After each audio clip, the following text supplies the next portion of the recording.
오늘 본문에 도착함으로써 갈라디아서의 핵심에 우리가 이르게 되었습니다. 바울 사도가 쓴 편지가 신약성경에 13권이 있습니다. 그런데 대부분의 바울 서신은 이런 구조로 이루어져 있습니다. 전반부는 교리를 이야기합니다. 그리고 후반부는 그 교리에 근거해서 어떻게 살아갈 것인지, 어떤 실천 사항을 해나가야 하는지 적용점을 이야기하는 구조로 되어 있습니다. 대표적인 경우로 로마서를 들 수 있는데, 로마서는 전체 16장으로 구성되어 있습니다. 그래서 1장부터 11장까지가 교리와 관련된 가르침을 바울이 전하고, 그리고 12장부터 16장까지는 적용 부분을 이야기합니다. 그래서 적용 부분의 첫 시작인 로마서 12장 1절은 이런 말씀으로 시작합니다. 그러므로 형제들아, 하나님의 모든 자비하심으로 너희를 권하노니, 그러므로 라는 말로 시작하거든요. 그때 그 그러므로는 앞의 1장부터 11장까지의 교리적인 내용을 기반하여 놓고, 그러니까 그 교리에 근거해서 그러므로 이제부터 너희는 이렇게 살라라고 실천사항을 가르치고 있습니다. 오늘 우리가 읽은 갈라디아서도 역시 동일한 구조를 가지고 있습니다. 갈라디아서는 전체 6장, 6장으로 이루어져 있는데 1장부터 4장까지가 교리와 관련된 내용이고 5장, 6장이 적용 부분입니다. 그래서 오늘 우리가 읽으신 5장의 1절도 바로 동일한 그러므로 라는 말로 시작하고 있습니다. 5장 1절에 보시면 그리스도께서 우리로 자유케 하려고 자유를 주셨으니 그러므로 굳세게 서서 다시는 종의 멍에를 매지 말라. 교리적 기초를 가르치고, 그리고 그것에 근거해서 그러므로 이렇게 살아라 라는 논리적 구조와 순서를 지켜가면서 바울은 자신의 복음을 가르치고 또 전달하고 있습니다. 그렇다면 우리가 읽은 갈라디아서의 전반부의 교리 차원의 핵심은 무엇이었는가? 그것은 바로 율법에 대한 논쟁이라고 할 수 있습니다. 간략하게 단순화시켜서 말하자면 이런 것입니다. 바울은 이렇게 주장합니다. 이제 우리가 구원받는 데에 있어서 율법은 더 이상 필요하지 않다. 이때 필요하지 않다라는 것은 버려도 된다라는 뜻은 아니에요. 바울이 율법은 이제 필요치 않다라고 말한 것의 진짜 의미는 율법은 없어도 된다, 안 지켜도 된다가 아니라 율법이 구원 얻는데 가장 중요한 마지막 결정적 요소는 적어도 아니다. 율법이 중요하긴 하다. 그러나 구원에 있어서 율법이 최종 결정권을 갖는 궁극적 요소는 아니다. 그것이 바울의 주장이고요. 반면에 바울과 대적하는, 바울과 적대적 관계에 있는 거짓 교사들, 이 거짓 교사들은 바로 지난 시간에 말씀드린 것처럼 바울이 복음을 전해서 갈라디아 교회를 개척해 놓고 떠났잖아요. 다른 교회 개척하기 위해서.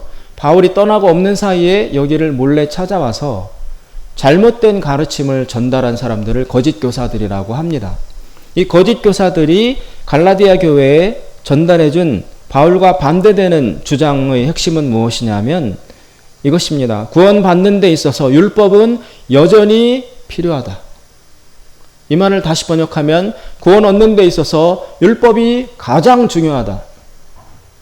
율법이 핵심적이고 결정적인 요소이다. 그것이 그들의 주장 내용입니다. 그래서 율법을 중심으로 논쟁이 일어나고 있는데 간략히 말해서 바울은 율법이 제일 중요한 게 아니다. 이쪽 반대자들은 율법이 가장 중요하다. 이런 식의 대립을 하고 있는 것입니다.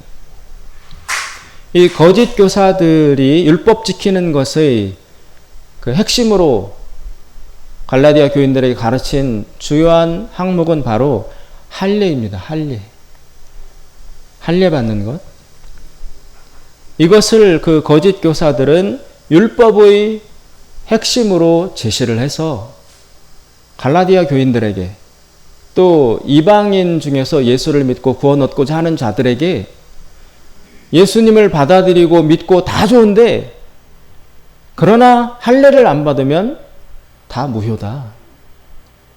마지막 구원을 완성시키는 것의 핵심은 할례다. 이렇게 주장을 했습니다. 바울은 그들의 그런 할례 중심의 율법 강조를 비판합니다. 바울의 주장에 의하면 할례는 더 이상 필요치 않고 무의미하다.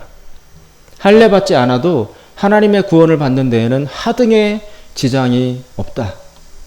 그러니 그 반대자들은 막 펄펄 뛰는 거예요. 자기들이 제일 중요하게 여기는 핵심인 할례를 바울은 아무 가치 없다. 할례 받든 안 받든 전혀 안 중요하다. 이렇게 이야기를 하니까 그 둘 사이의 대립이 깊어진 것입니다. 그렇다면 바울은 왜 할례가 필요 없다 라면서 그들의 율법 강조를 비판하는 것일까요? 몇 가지 이유가 있습니다. 바울의 그 반론의 핵심을 간단히 요약하면 이렇습니다. 율법, 즉 할례 받는 것 이상의 어떤 능력이 은혜로 우리에게 주어졌으므로 그 은혜에 비추어서 하등 단계에 속해 있는 할례에 더 이상 얽매일 필요가 없다. 예전까지는 할례가 중요했었다. 그런데 하나님이 할례를 능가하는, 할례가 있으나 없으나 상관없이 그 위에서 역사하는 더 고차원적인 하나님의 은혜를 새롭게 주셨으므로 이 은혜 안에 들어가면 할례는 있으나 없으나 전혀 영향을 미치지 못한다. 내가 가르치는 복음은 그 할례를 능가하는 할례 율법 그 이상의 은혜를 나는 전달하는 것이다. 그런데 왜 너희들은 예전의 그 낮은 단계의 방법론, 즉 할례와 율법이라는 것에 계속 묶여 있고자 하느냐? 그럴 필요가 없다는 것입니다. 그러자 그 거짓 교사들이 반박합니다. 그러면 너가 말하는 율법 이상이라는 그것, 율법 이상의 그것이 도대체 무엇이냐? 그게 뭔데? 율법보다 더 낫다는 것이냐? 바울의 대답은 그것은 바로 성령이다. 성령이다라고 대답합니다. 거짓 교사들은 이렇게 또 대응합니다. 성령? 그게 뭐냐? 그게 뭔데? 보여줘봐. 성령 하는데 그게 뭔지 도대체 확실하게 보여줘봐라. 그게 뭐냐? 바울의 대답은 그것은 한마디로 자유이다. 자유. 자유라고 말할 수 있다. 그 말을 들은 거짓 교사들은 또 황당해합니다. 자유? 그게 도대체 뭐 하는 건데? 여러분, 저도 아직 안 봤지만 영화에서 나온 대사 중에 유행하는 게 있잖아요. 무엇이 중한디? 도대체 그게 무엇이 중한디? 이러면서 자유, 그까짓 게 뭔데? 그게 뭐 그렇게 중요하다고 너는 강조하느냐? 율법과 할례보다 더 낫다라고 너가 자유를 이야기하는데 그 자유란 게 도대체 뭐가 중요하다는 것이냐? 거기에 대해서 바울이 대답합니다. 바울은 그들이 주장하는 율법과 자신이 주장하는 성령을 대조합니다. 대조. 그래서 율법과 성령을 비교해서 그 둘 사이의 결정적 차이점을 어디에서 찾아내느냐? 바로 사랑에서 찾아냅니다. 사랑.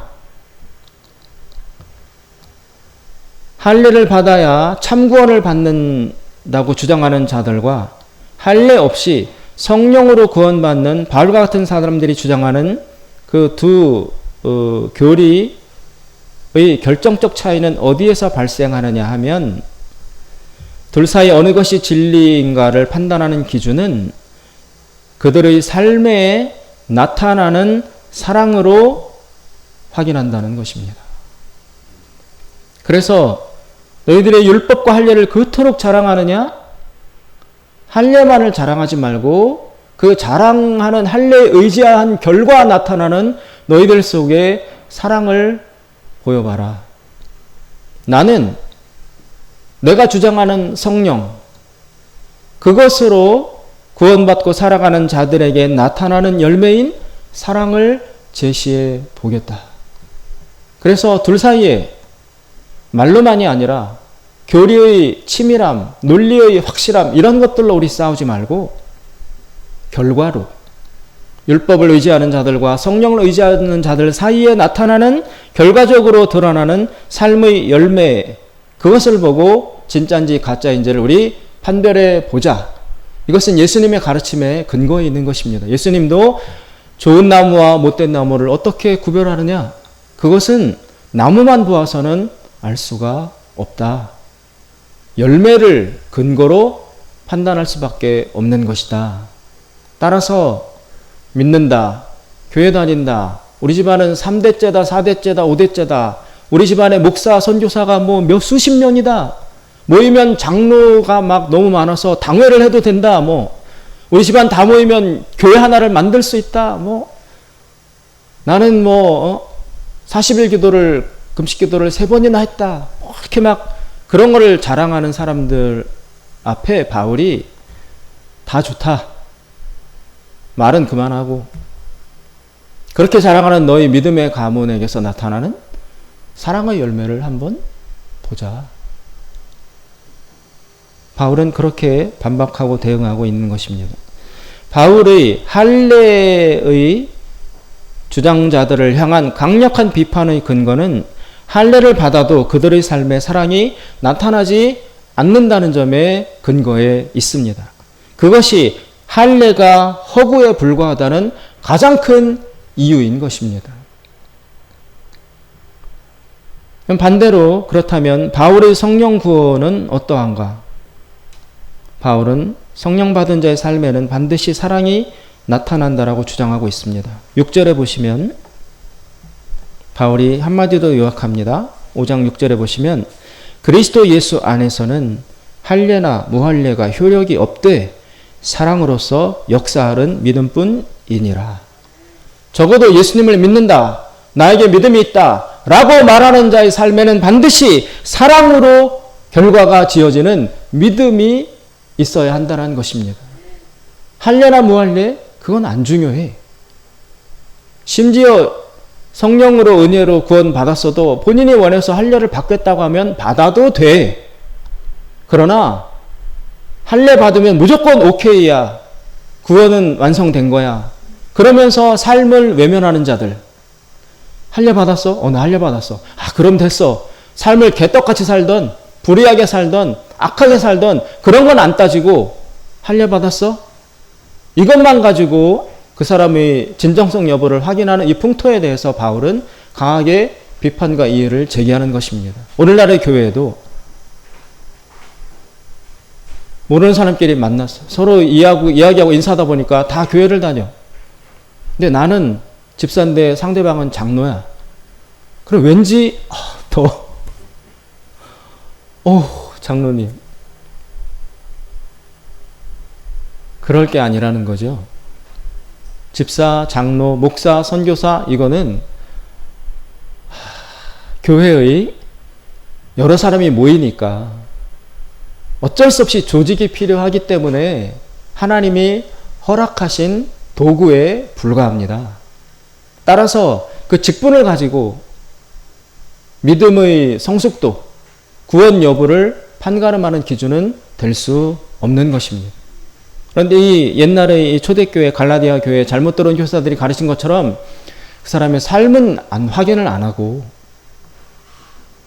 할례 받았나 안 받았는가를 한 가지로 신앙의 모든 것을 축약시켜서 왜곡하는 형태에 대해서 바울이 반박하고 있는 것입니다. 그래서 오늘날에도 교회 다닌다, 믿는 자다,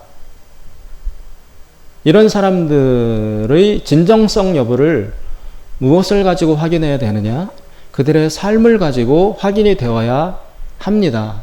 그런데 잘못되어서 교회 안에서는 교회만 다니면 거기다 또 직분이 좀 높으면 여러 가지 교회적으로 인간적 차원으로 쌓은 그런 게 많으면 그들의 삶을 생략한 채 그것만 가지고 믿음 좋다, 이렇게 평가되고 판단되는 것, 이것이 바로 할례를 중심으로 믿음을 왜곡했던 초대교회의 잘못을 여전히 우리도 반복하고 있다라는 점에 이 갈라디아서의 중요성과 현실성이 있는 것입니다. 그래서 바울의 한마디의 주장은 사랑이 중요하다. 사랑이 나타나고 있느냐? 이것을 기준으로 지금 싸우고 있는 것입니다. 그렇다면 바울의 자유의 정의는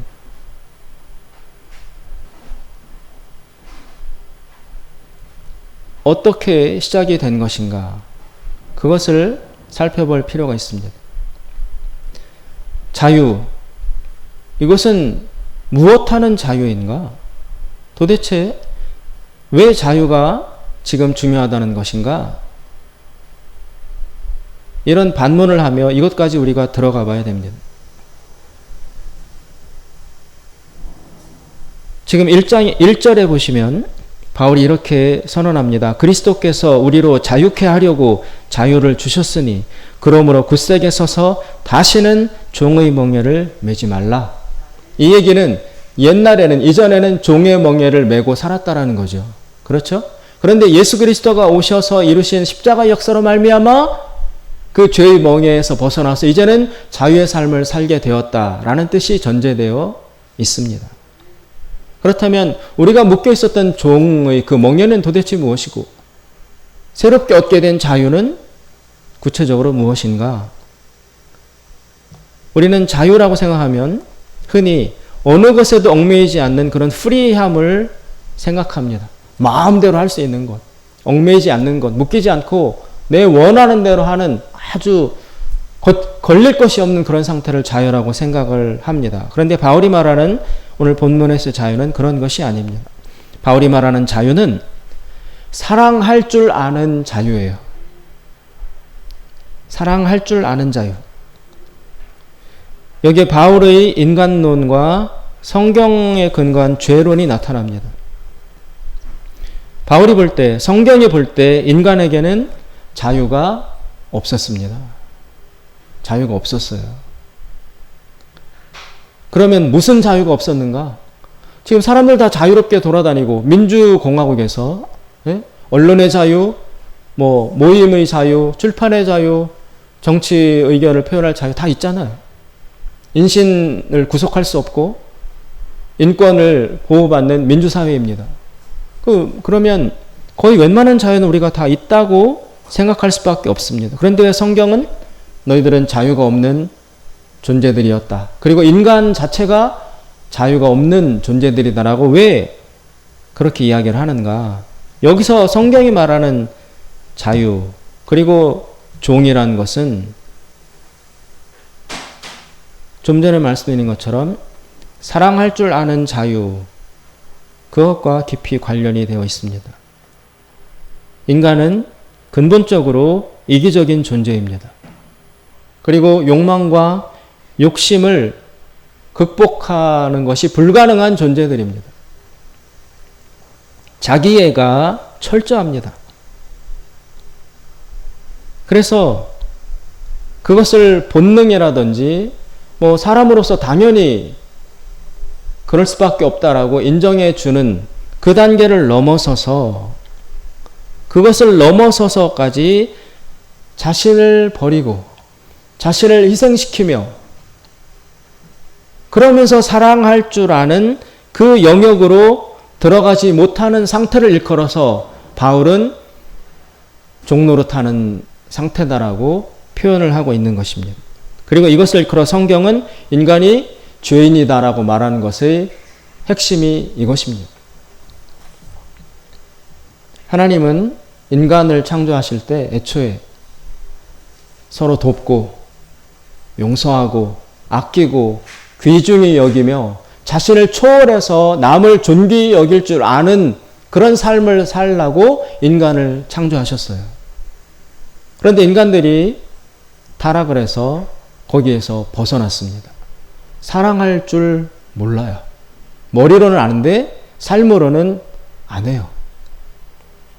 이기적이고 욕심과 욕망에 휘둘리고 자신을 도저히 넘어서지 못하는 존재로 전락을 했습니다.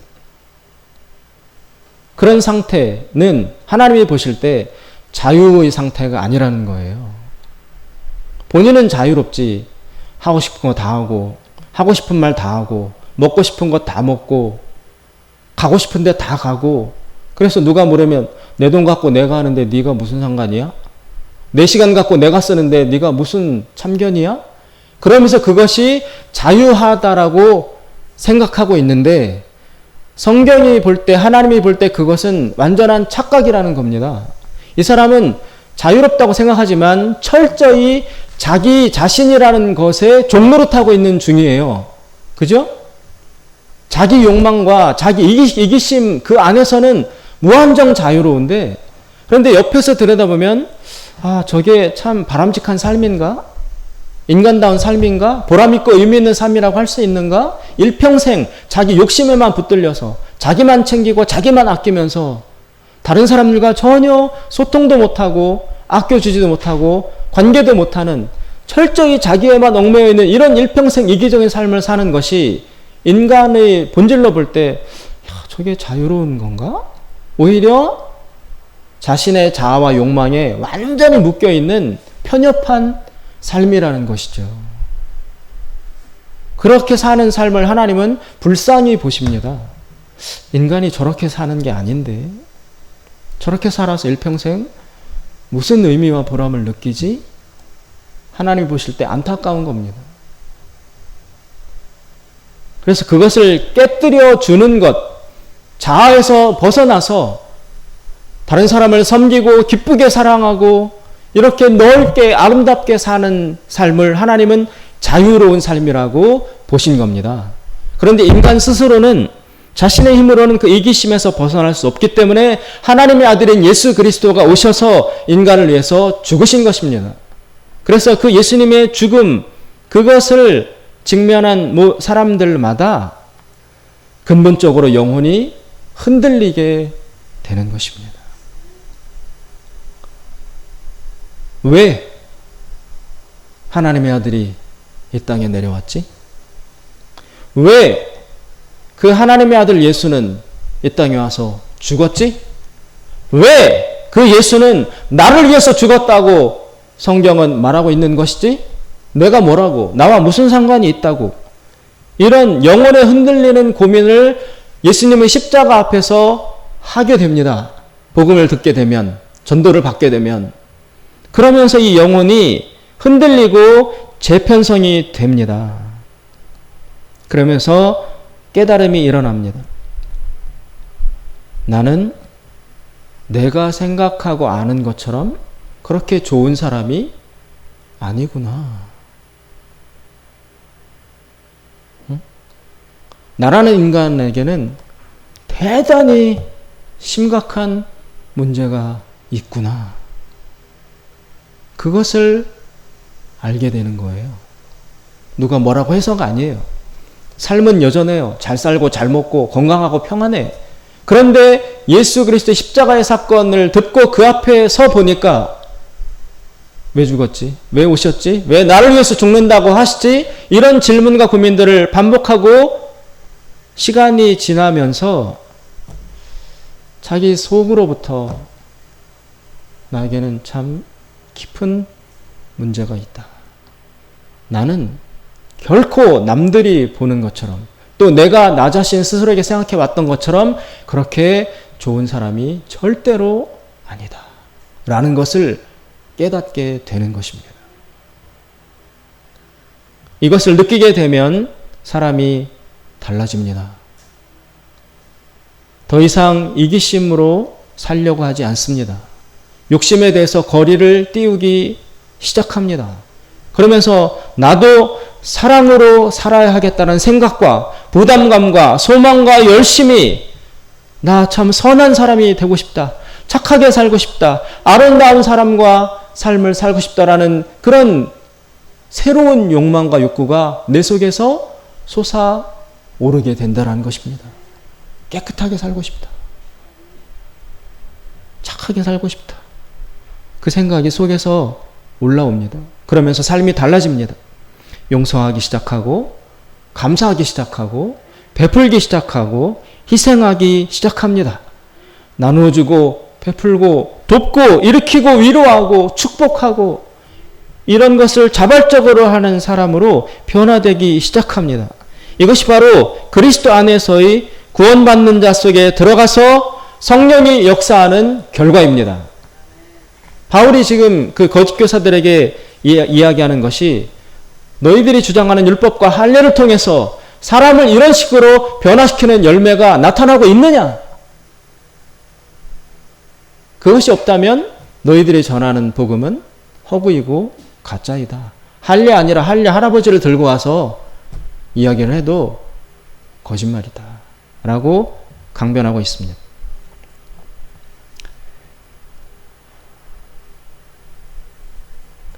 바울이 갈라디아 교인들을 꾸짖는 이유가 여기에 있습니다. 너희들 처음에 내가 전한 복음을 듣고 삶이 달라졌었다. 너희들.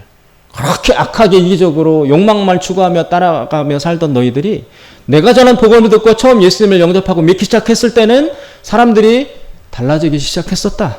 사랑이 나타나기 시작했었다. 그런데 내가 떠나고 난 다음에 새롭게 들어온 율법과 할례를 가르치는 사람들에게 현혹된 이후에 너희들의 삶에서, 너희들의 갈라디아 교회에서 사랑이 다 사라졌다. 할례 자랑만 하지 너희들 공동체 안에, 너희들 삶 안에 사랑은 씨가 마르고 있다. 이것을 놓고 볼 때 과연 너희가 지금 잘하는 짓이냐? 정신이 똑바로 박혀 있느냐? 라고 바울이 꾸짖는 것입니다. 지난 시간에 우리가 1장을 봤습니다. 1장 6절에 보시면 바울이 인사를 하자마자, 편지를 쓰자마자 갈라디아 교인들을 꾸짖고 책망하고 저항하는 이야기가 6절에 나옵니다. 그리스도의 은혜로 너희를 부르신 이를 이같이 속히 떠나 다른 복음 쫓는 것을 내가 진짜 이상하게 생각하노라. 너희들 왜 그러니 도대체?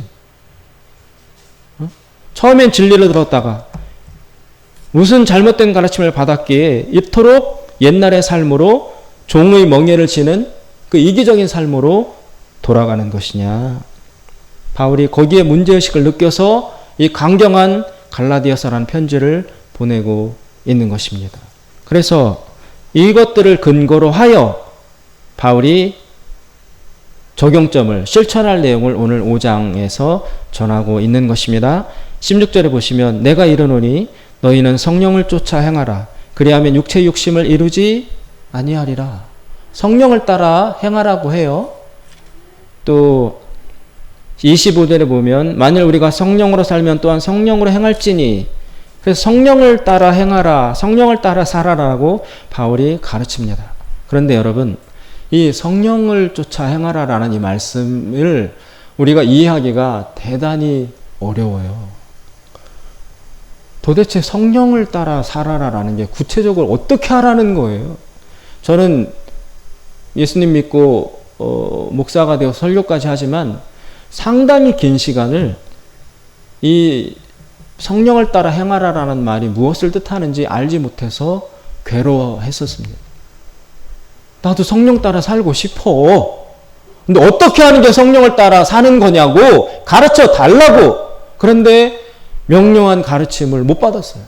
도대체 어떻게 하는 게 성령 따라 사는 거야? 사람들은 흔히 성령을 따라 행하라라고 하면 어떤 신비적인 현상을 쫓으라는 것으로 대부분이 이해가 합니다. 어떤 기도하면 성령께서 음성으로 왼쪽으로 가라. 너희 아들 대학교는 저쪽으로 보내라. 이 사람은 만나라. 내일 모레 이사 가면 안 된다. 이런 식으로 하나씩 성령이 가르쳐 주시는 줄로 알아요. 그런 게 오면 당연히 그렇게 따라서 행하지. 근데 그런 음성이 안 들려와요. 또 기도하면 뭔가 보이는 줄 알아요. 환상으로 보이든지 꿈으로 보이든지 아니면 누구 영성 깊은 자, 우리 흔히 말로 기도빨 좋은 자, 그런 사람을 찾아가서 예언 기도를 받아서 어떻게 하라 이런 식의 지도를 받아가지고 그걸 따라 하는 걸로 성령을 따라 행한다는 것을 생각합니다. 근데 타당합니다, 여러분. 저도 그랬어요. 아니, 따르라면서 그러면 먼저 사인과 가르침이 주어져야 따르지.